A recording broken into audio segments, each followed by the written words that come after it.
8 em cada 10 mulheres vivem uma jornada dupla de trabalho. Pelo menos 60% das mulheres não se sentem vistas no trabalho. A cada 7 segundos, uma mulher é vítima de violência física ou verbal no país. Cerca de 45% das mães solo vivem abaixo da linha de pobreza. O fuso me deixa confusa. Tem 3 dias virado, não durmo. Toda casa que eu canto eu derrubo. Minha tropa gritando meu segundo vulgo. Faz o que for, mas não deixe que esqueçam quem que banca. Faz o que for, mas... Bertoleza é uma personagem do romance O Cortiço de Aloysio Azevedo. Uma mulher negra, trabalhadora e escravizada, que acredita ter conquistado sua liberdade, mas acaba sendo enganada e explorada por quem ela mais confiava. Ela simboliza a força e o sacrifício de tantas mulheres que sustentam a vida dos outros, mas quase nunca têm suas próprias histórias reconhecidas. Mais de um século depois, a figura de Bertoleza ainda ecoa. Hoje, ela vive nas mulheres que enfrentam jornadas duplas, naquelas que criam seus filhos sozinhas, nas que resistem todos os dias ao peso da desigualdade e da invisibilidade. Este documentário é sobre elas, sobre o quanto ainda somos um reflexo da Bertoleza que nunca teve o direito de descansar. Olha, nós estamos falando de uma história que foi escrita em 1890. Então, nós estamos falando do século XIX, nós já estamos no século XXI. Né? E no momento do livro, a história, ela se passa numa época em que a escravidão era lei no Brasil. Né? Inclusive, a personagem Bertoleza é uma escrava, né, que luta para tentar comprar a sua carta de alforria.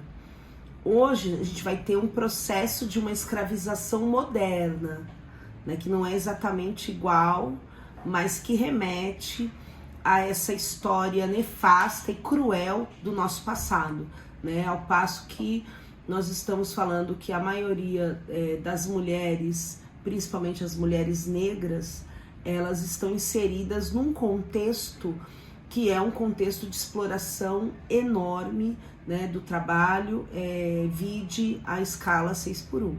Né, que é uma escala totalmente exploradora e que não dá, inclusive, o sentido da liberdade, né? A liberdade que eu digo de você poder descansar, de ter uma vida para além do trabalho. Hoje em dia nós chamamos as mulheres que têm filhos e que criam esses filhos sozinhas, nós chamamos elas de mães solo. Né? As mães solo são maioria no Brasil. Há muitos dados, há muitos estudos, né? Tal o nível e o grau do machismo estrutural da nossa sociedade que as mulheres elas têm que assumir, né, como chefe do lar. De casas chefiadas por mães solo nos últimos 10 anos. Segundo pesquisa da Fundação Getúlio Vargas, a maior parte delas vive somente com os filhos, sem ninguém para ajudar nas tarefas familiares. Acorda a filha, se arruma, guarda a louça, organiza a mochila da filha, recolhe a roupa do varal, leva a filha até a vizinha, volta, revisa os livros da faculdade, dá comida para o pet da família, sai para trabalhar. Em menos de 30 minutos, Geslaine faz tudo isso todos os dias. Essas mulheres, elas sofrem, né, todo tipo, primeiro, de preconceito da sociedade, né, de exclusão, muitas vezes são excluídas de vagas de emprego, são excluídas da própria escola, do direito ao estudo, né, muitas mulheres acabam evadindo, né, na idade escolar porque está grávida e não tem apoio da família e não tem o apoio do próprio parceiro. Então essas mulheres elas acabam sofrendo sim, né, muitos problemas psicológicos e inclusive o Brasil é um dos países que mais tem violência contra a mulher e nós somos o 5º país em número de feminicídio. Então isso tem um impacto, obviamente, na saúde mental dessas mulheres e que pode levar inclusive até a morte. No início foi difícil, eu tive que abrir mão de vários empregos bons que eu arrumei porque eu não tinha rede de apoio. Ao mesmo tempo que eu estava trabalhando, eu tinha que parar de trabalhar porque não tinha quem cuidasse dos meus filhos. Mas eu preciso trabalhar. Eu trabalho numa escala de 6x1. onde as minhas folgas são voltando para trás. Tipo, hoje eu estou de folga, a semana que vem eu folgo no sábado.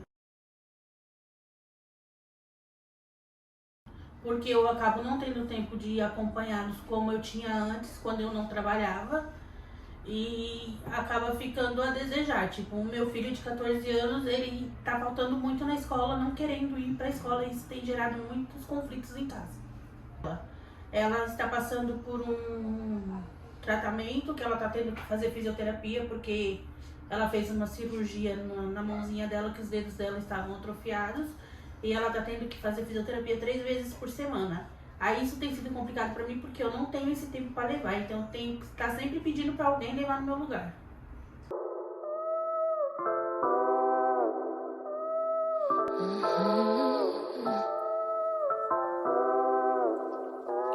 Já me perdi, tentando me encontrar. Já fui embora, querendo nem voltar. Penso 2 vezes antes de falar, porque a vida é louca, mano, a vida é louca. Sempre fiquei quieta, agora vou falar. Se você tem boca, aprende a usar. Sei do meu valor e a cotação é dólar, porque a vida é louca, mano, a vida é louca. Mulheres e o ensino é um debate que a gente sempre tem no movimento estudantil, porque muitas mulheres são colocadas para fora da escola justamente por essa questão do cuidado, justamente por serem tacadas cada vez mais para dentro de casa e colocadas nessa questão do cuidado, como por exemplo uma menina que engravida na adolescência, ou uma menina que tem vários irmãos e é colocadas para cuidar deles e colocada nessa situação de cuidado também.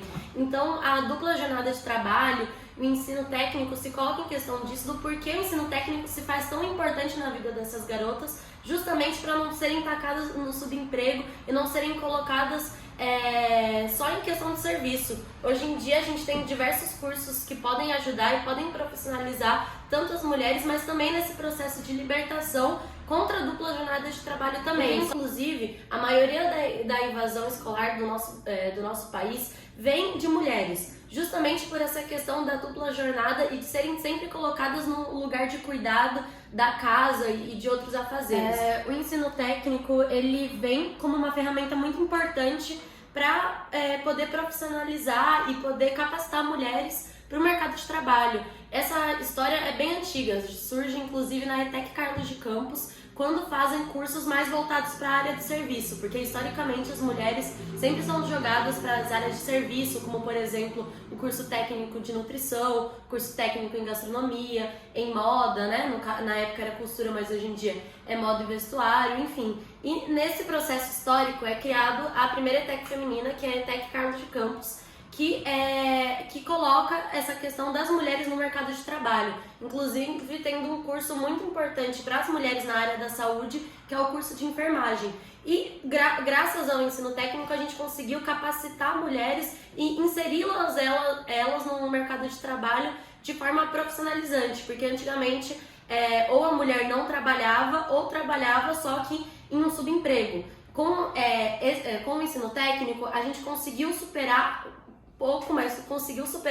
algumas dessas mazelas da nossa sociedade, capacitando e colocando as mulheres dentro do mercado de trabalho. Mas no início veio com, lógico, aquela coisa do cuidado, aquela questão do profissionalizante da mulher sempre ir para o cuidado e para o cuidado do lar, para o cuidado da casa. E depois foi se desconstruindo essa ideia durante o tempo. Então o ensino técnico é muito importante tanto para a libertação feminina, para poder se profissionalizar, mas também para se inserir no mercado de trabalho de forma justa. Aqui no Brasil a gente vê um retrocesso ideológico, né? Um pensamento que, se a gente pegar o livro então do Curtiço e da Bertoleza, nós vamos ver que nós encontramos naquela história, depois de 2 séculos, pessoas com o mesmo pensamento, né? Pessoas que vão explorar a mulher negra, né? Seja na prostituição, seja no trabalho doméstico, nos piores trabalhos que a gente tem na sociedade,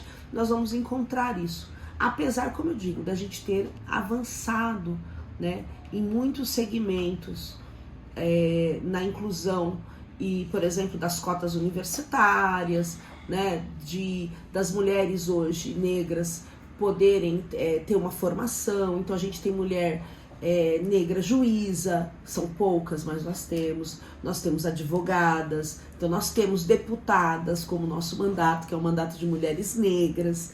Então nós temos uma inserção na sociedade, mas, repito, não foi resolvido totalmente o problema, né? O problema perdura e ele é um problema ideológico de uma classe dominante racista, perversa, né? E que quer rodar a roda da história para trás, né? Ela gostaria de colocar todo mundo de volta para a senzala, né? Mas isso não vai acontecer, porque existe movimentos, existe resistência, né? Existe uma luta permanente para que os direitos sejam ampliados e não retirados. Mas é preciso ter força, é preciso ter raça, é preciso ter gana sempre. Quem traz no corpo a marca Maria, Maria.